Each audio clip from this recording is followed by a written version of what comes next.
Para iniciar, es importante definir algunos conceptos que son clave en el estudio de la inmunología. Son ellos sistema inmunitario, respuesta inmunitaria e inmunología. Se denomina sistema inmunitario al conjunto de células y moléculas responsables de las respuestas inmunitarias. Las respuestas inmunitarias incluyen toda la gama de acciones que de manera colectiva y coordinada se generan contra sustancias extrañas y en ocasiones contra componentes propios del organismo. La inmunología es entonces la ciencia que se ocupa del estudio de las respuestas inmunitarias y de los fenómenos celulares y moleculares responsables de dicha respuesta. La palabra inmunidad deriva de la voz latina immunitas, es decir, la protección frente a los procedimientos judiciales que se ofrecía a los senadores rumanos durante el ejercicio de su cargo. Aún en la actualidad se califica de inmunidad a las garantías legales y procesales que tienen los funcionarios de alto rango en el gobierno de un país. La historia de la inmunología se remonta a la antigüedad, pues hacia el año 1000 a.C. los chinos practicaban la llamada variolización, procedimiento que consistía en la inhalación de costras procedente de enfermos que se habían recuperado de la viruela. Esta práctica estuvo vigente en Europa hasta el siglo XVIII. Se le atribuye al historiador griego Tucídides la mención por primera vez del concepto de inmunidad, pues en el año 430 a.C. escribió: los sujetos que se curan de la plaga quedan protegidos de la enfermedad. Una investigación reciente de muestras de ADN de los dientes de antiguos entierros griegos reveló pruebas de que la enfermedad responsable de esta epidemia devastadora fue la fiebre tifoidea. En el siglo X, el médico islámico Racés no solo describió clínicamente a la viruela, sino que enunció una de las primeras teorías de la inmunidad adquirida, pues estableció claramente que la recuperación de esta enfermedad provee inmunidad prolongada. Pero fue al final del siglo XVIII, en 1796, cuando ocurrió un salto trascendental en la inmunología. El médico inglés Edward Jenner desarrolló una vacuna segura y efectiva contra la temible viruela. Al observar que las ordeñadoras no adquirían la viruela humana, sino que presentaban una forma clínica de viruela bovina o vaccinia, inoculó a un niño de 8 años costras procedentes de vaccinia y 2 semanas más tarde lo retó con las costras de viruela humana. Para fortuna de todos, el niño no desarrolló la enfermedad. Pasaron casi 100 años para que se dieran otros avances significativos. En 1882, el ruso Eli Mechnikov descubrió la fagocitosis en estrellas de mar y propuso que la inmunidad tiene una base fundamentalmente celular. 3 años más tarde, el químico francés Louis Pasteur desarrolló las vacunas contra la rabia, el anthrax y el cólera aviar. Pasteur, junto con el médico alemán Robert Koch, habían establecido la teoría del germen acerca del origen de la enfermedad. Otras contribuciones importantes la hicieron el farmacólogo alemán Paul Ehrlich y el patólogo Karl Steiner. El primero desarrolló métodos cuantitativos para medir los anticuerpos y con su teoría de la cadena lateral defendió la base humoral de la inmunidad. Steiner, por su parte, descubrió los grupos sanguíneos y sus aglutininas. Ya en el siglo XX, en 1921, Calmette y Guerin produjeron la vacuna contra la tuberculosis, o BCG, utilizando una cepa atenuada de Mycobacterium bovis. En 1955, Jonas Salk introduce una vacuna inactivada contra la polio que se administra por vía intramuscular. 5 años más tarde, se comienza a utilizar ampliamente la vacuna oral contra la polio a base de virus atenuados de Albert Sabin.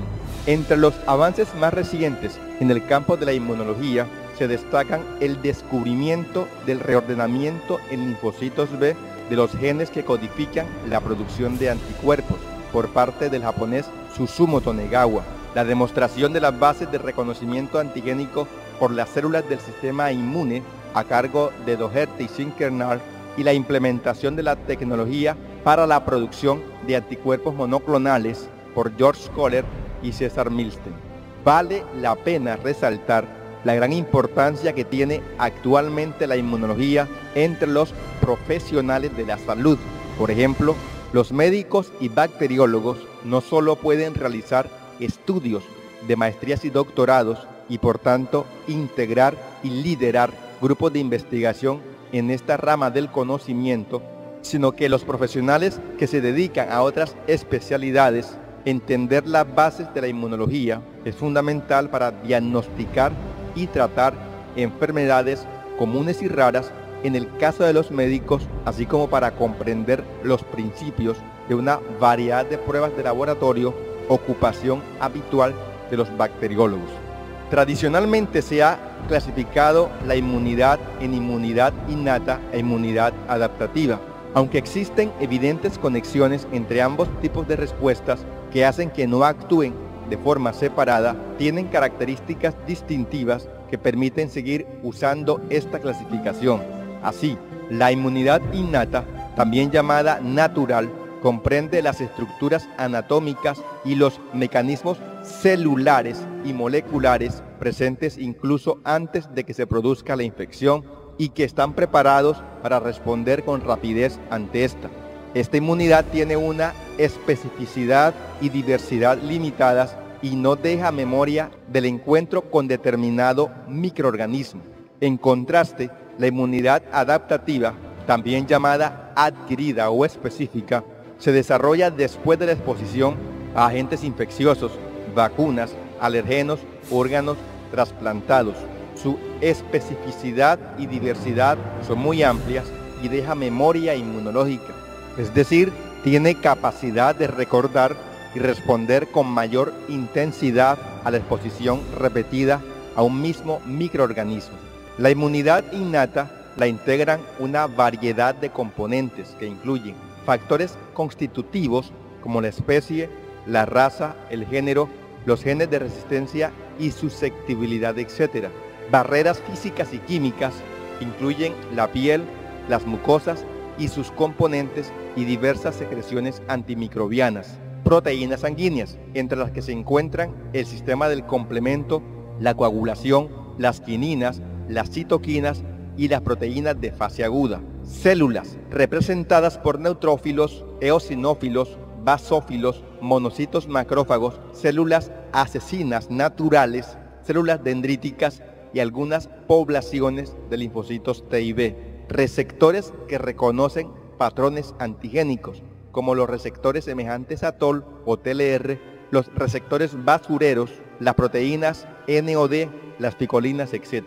Por su parte, la inmunidad adaptativa está también integrada por diversos componentes, barreras físicas y químicas como los linfocitos presentes en los epitelios y los anticuerpos producidos en las mucosas, las proteínas sanguíneas representadas por los anticuerpos y diversas citoquinas, células, fundamentalmente linfocitos T y B, macrófagos y células dendríticas. El funcionamiento de las dos principales células de la inmunidad adaptativa, los linfocitos T y los linfocitos B, ha permitido clasificar esta respuesta en inmunidad humoral e inmunidad celular. La rama humoral está dada por la actividad de los anticuerpos, proteínas que son producidas por los linfocitos B. Estas proteínas ejercen sus acciones en los líquidos biológicos como el plasma, llamados antiguamente humores. Los anticuerpos son críticos para el control de infecciones por gérmenes extracelulares. Los linfocitos T, por su parte, producen citoquinas que activan macrófagos y otros linfocitos.